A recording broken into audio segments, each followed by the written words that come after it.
Have you ever wanted to get into cologne, but you didn't quite know the ins and outs and the things to avoid?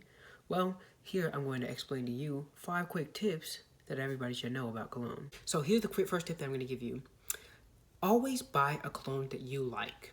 And you may be thinking, wow, that's so obvious. Everybody knows this.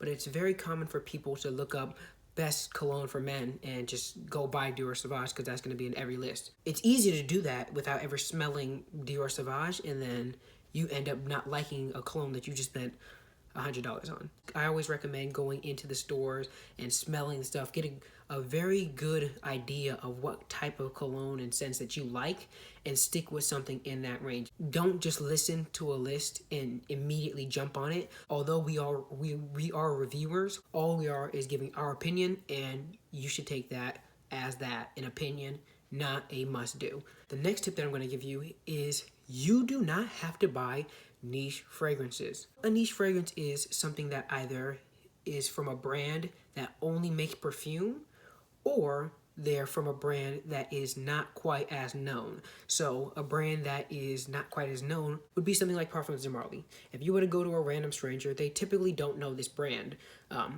But for something that is a little bit more known but is still only perfume, Bond Number 9.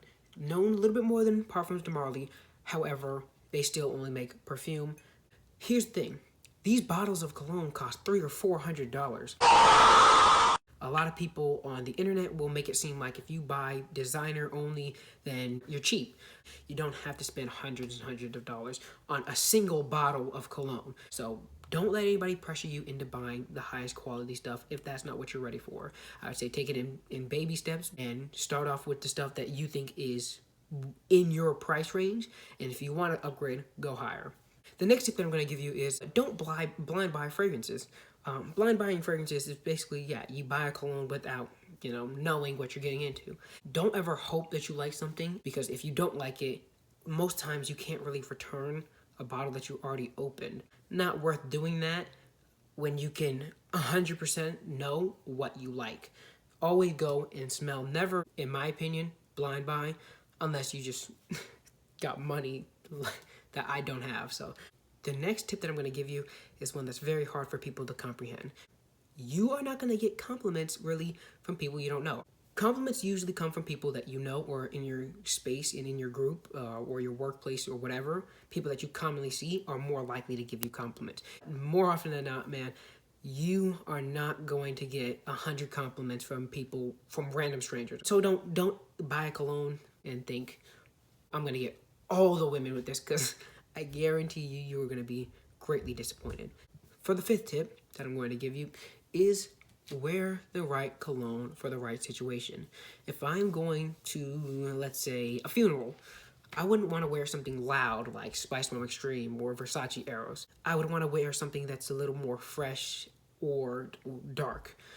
So something like Prada Luna Rosa Carbon would be a great fresh fragrance to wear for something like a funeral, but obviously it doesn't have to be a funeral. It could be any type of situation. For your workplace, a fresh fragrance would work better than something sweet. Now, you can wear something sweet, but typically most people don't want that loud fragrance taking up their personal space. Always pick a fragrance that fits your situation. The best result you can probably get is to have 3 fragrances: a fresh one, a sweet one, and your special occasions one. Your special occasions one will be your one that you think smells amazing, but you want to save it for a special time. Your sweet one, it'll be your sweet one.